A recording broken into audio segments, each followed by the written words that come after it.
कहते हो वो कुछ हो नहीं रहा है स्क्रीन। ठीक है, उसमें टाइम जा रहा है, हम ऐसे ही पढ़ लेते हैं। तो मतलब हमने देखा कि शरीर और आत्मा अलग अलग है।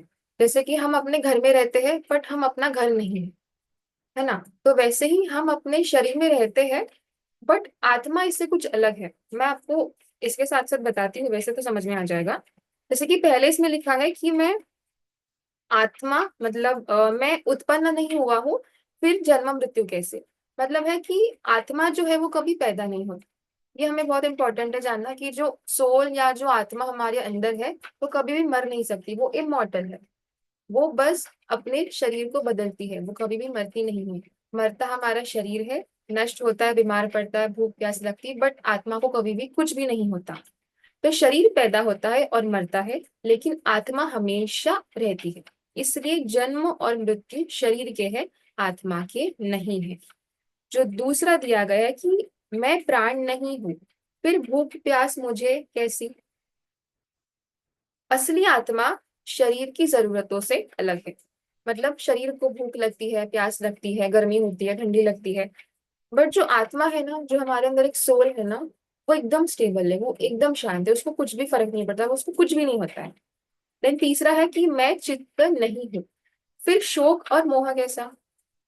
मतलब बताया गया है कि हमारा मन जो है वो बदलते रहता है। टेंशन होती है, अच्छा लगता है, बुरा लगता है, बट आत्मा को ये सब फील नहीं होता। अगेन वो बहुत ज्यादा स्टेबल है क्योंकि वो इमॉर्टल है। देन लास्ट है मैं करता नहीं हूँ, फिर बंधन और मोक्ष कैसा। आत्मा वास्तव में किसी कर्म की मालिक नहीं है। शरीर और मन काम करते हैं, ध्यान से सुनिए, शरीर और मन काम करते हैं, लेकिन हम खुद को मैं ही सब कर रहा हूँ समझ लेते हैं। ये भ्रम में हमें बांध लेता है। शरीर और मन काम करते हैं, इसमें से आत्मा का कोई भी रोल नहीं होता है। तो आगे इसमें पढ़ते हैं। फिर एक छोटी सी स्टोरी वो आपको बताऊंगी। जब वह समझ जाता है कि मैं क्या हूं, तब उसे वास्तविक ज्ञान हो जाता है और सब पदार्थों का रूप ठीक से उसका उचित उपयोग कर सकता है। चाहे किसी दृष्टि से देखा जाए, आत्मज्ञान की सर्वसुलभ और सर्वोच्च ज्ञान ठहरता है। अब ये थोड़ा सा कंफ्यूजिंग हो रहा होगा, तो एक बार इसको क्लियर कर लेते हैं पढ़ते पढ़ते, ठीक है। छोटी सी स्टोरी है, वो समझ के आपको सब क्लियर हो जाएगा। हम अक्सर अपने जीवन को बाहरी चीजों और परिस्थितियों से जोड़कर देखते हैं और सोचते हैं कि वही हमारी पहचान है ना। हमारे आसपास जो भी चीजें हैं, जो भी चल रही है, जो भी हम कुछ कर रहे हैं, वो हमें लगता है कि वो हम हैं, और हम उस फ्लो में बह जाते हैं और हम उस चीज में फंस के रह जाते हैं। ये सब आपने, मैंने, हम सब ने अनुभव किया है कि जो भी हमारे आसपास चल रहा है, जो भी क्रियाएं हो रही है, उसमें हम फंस कर रह जाते हैं। फिर हमें इसके बाद चिंता होती है कि कैसे होगा, क्या होगा। लेकिन असल में हम उससे अलग होते हैं, ठीक है। सॉरी। एक कहानी से समझते हैं। एक बार एक राजा था जो बहुत शक्तिशाली था, और उसने अपना पूरा राज्य, धन और महल को ही अपनी असली पहचान मान ली थी। कि सब ने, मतलब सब, उसने अपनी पहचान मान ली थी कि ये मेरी पहचान है, ये मेरा नाम है, ये मेरा पद है, ये मेरी प्रतिष्ठा है, ये मेरी जनता है, ये मेरी प्रजा है, ये सब कुछ मेरा है, ठीक है। एक दिन युद्ध में उसका सब कुछ छिन गया। महल टूट के बिखर के रह गया, धन चला गया और राज्य भी हाथ से निकल गया। वह बहुत दुखी होकर बैठ गया और सोचने लगा कि अब वह कुछ भी नहीं है। बुरा तो लगेगा ना कि इतना सब कुछ था और सब एक क्षण में खत्म हो गया।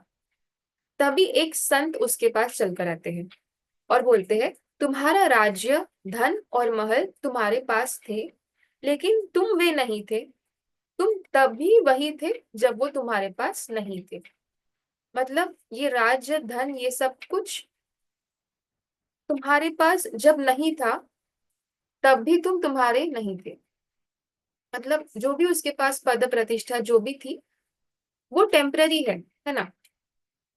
राजा को धीरे धीरे समझ आया कि उसकी असली पहचान इन बाहरी चीजों में नहीं है, बल्कि उसके भीतर है, जो स्थिर और अडिग रहती है। उसी तरह हम भी अपने शरीर, मन और भावनाओं को अपना समझ लेते हैं, बट हम ये भूल जाते हैं कि सब चीज टेम्पररी है। समय बदलेगा, हमारा पद बदलेगा, हमारे पास जो पैसा है वो कम ज्यादा होगा, सुख दुख आएंगे, रिश्ते बदलेंगे, कुछ खत्म होगा, कुछ नया शुरू होगा। सब कुछ टेम्पररी है। तो हम इसी चीज में फंस फंस के गोल गोल के वही रह जाते हैं कि ये कैसे होगा, वो कैसे होगा।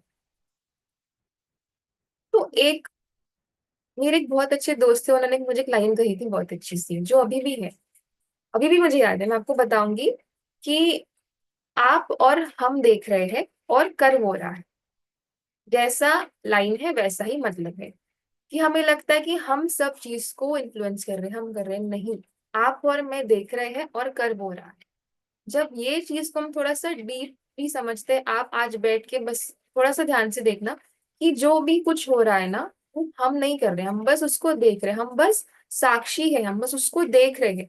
जब हमें समझ में आता है कि हम उस चीज को देख रहे हैं, हम कुछ भी नहीं कर सकते, हम उसमें उलझ कर भी कुछ भी फायदा नहीं है। और जब ये फीलिंग आती है ना कि हम बस उसको देख रहे हैं, हमारे कंट्रोल में कुछ भी नहीं है, देन आपको रियलाइज होता है कि हम ये जो भी सोच रहे हैं कि हम ये है, वो वैसा है, वो वैसा है, वो कुछ भी मायने नहीं रखता। मैटर्स व्हाट, कि आप जिस सिचुएशन में हैं, आप कितने शांति से उसको हैंडल कर रहे हैं, आप कितने अच्छे से उन सब चीजों को समझ रहे हैं, या आप उसमें कितना कुछ कर रहे हैं। मतलब इसका सीधा सा अर्थ है कि हम कर्म कर सकते हैं, हम कर्म करने में एकदम स्वतंत्र है, एकदम कर सकते हैं, जो हमारे सामने आए वो कीजिए। सब कुछ करना है, जो खुद को लगता है सब कुछ करना है। बस ये याद रखना है कि हम उसके फल देने लेके लायक नहीं है। और जो भी अच्छा हो रहा है हमारे पास आसपास, जो भी बुरा हो रहा है, वो उनके द्वारा हो रहा है, वो उनका प्लानिंग है। मतलब आप और मैं देख रहे हैं और कर वो रहा है, तो कभी भी किसी चीज में नहीं उलझना। क्योंकि जब हम समझ जाते हैं कि हम अपने बदलते विचार, भावनाएं या शरीर नहीं है, बल्कि उन्हें देखने वाली चेतना है। चेतना मतलब कॉन्शियसनेस। फिर से सुनिए, जब हम समझ जाते हैं कि हम अपने बदलते विचार, भावनाएं या शरीर नहीं है, बल्कि उन्हें देखने वाली चेतना है, तो हम हर अनुभव को दूर से देखने लगते हैं, उसमें उलझते नहीं हैं। इसी साक्षी भाव में इसी साक्षी भाव से मन शांत होता है और अंदर स्थिरता आती है। यही समझ जाना आत्मज्ञान कहलाता है। कि जब हम ये समझते हैं कि हमारे हाथ में कुछ भी नहीं है, सब टेम्पररी है, सब बदलेगा, तो ये सब चीजों को सोचने का कोई मतलब नहीं बनता है। जस्ट जो है उसको देखो, एंजॉय करो, ये ही जिंदगी मिलती है, खुश रहो, और जो आता है उसको करके साइड कर दो। सुख आएंगे, दुख आएगा, दिन होगी, रात होगी, बट अगर ये टाइम चला गया ना, तो आगे में हमको रिग्रेट नहीं होना चाहिए, इसकी तैयारी हमेशा रखना।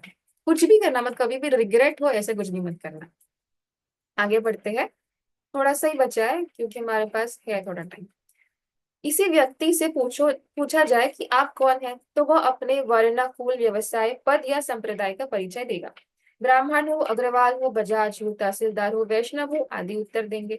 अधिक पूछने पर हम अपने निवास स्थान, वंश, व्यवसाय आदि का अधिक विस्तृत परिचय देगा। प्रश्न के उत्तर देने के लिए यह सब वर्णन हो सो नहीं। उत्तर देने वाला यथार्थ में अपने को वैसा ही मानता है।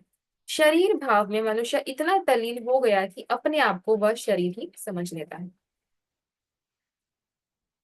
वंश, वर्ण, व्यवसाय या पद शरीर का होता है।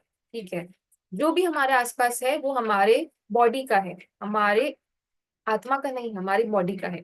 शरीर मनुष्य का एक परिधान है, औजार है। परंतु भ्रम और अज्ञान के कारण मनुष्य अपने आप को शरीर ही मान बैठा है। जैसे कि जो एक्टर होता है वो अलग अलग रोल प्ले करता है ना, वैसे हमारी बॉडी अलग अलग रोल प्ले करती है। और किसी दिन ये खत्म हो जाना है, बट आत्मा है वो कभी मरती नहीं है, वो बस शिफ्ट होती रहती है, वो अलग अलग बदलते रहती है, अलग अलग बॉडी लेती रहती है। बट बॉडी हमेशा मरती है, नष्ट होती है, आत्मा कभी भी मरती नहीं है। मनुष्य अपने शरीर को ही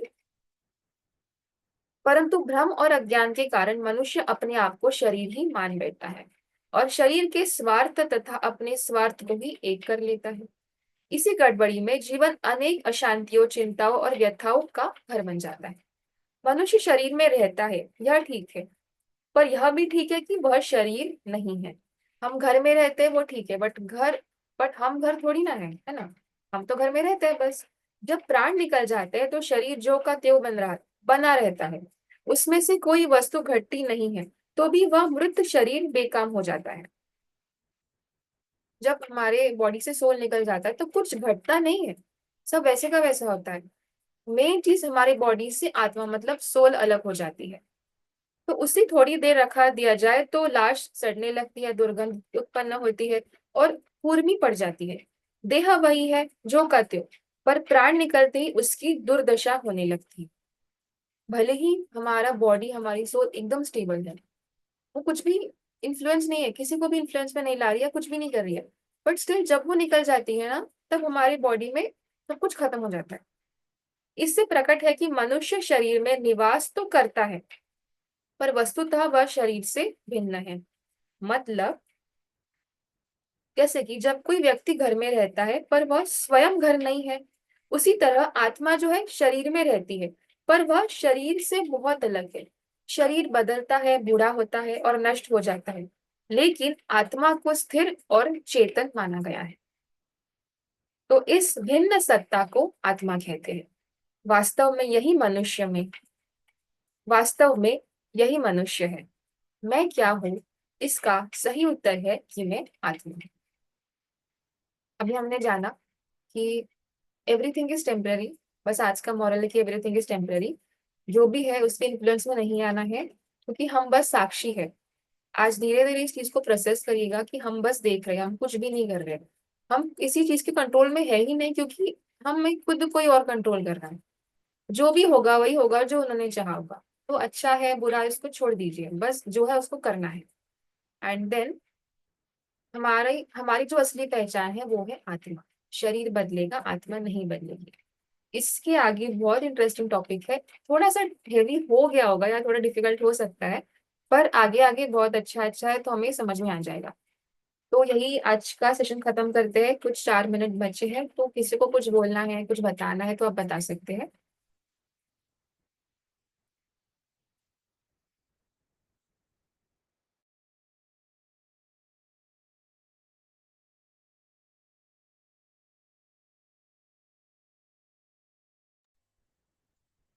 हॅलो, आवाज येत आहे का? हॅलो, सानिका खूप छान समजवलं तू. A very good start.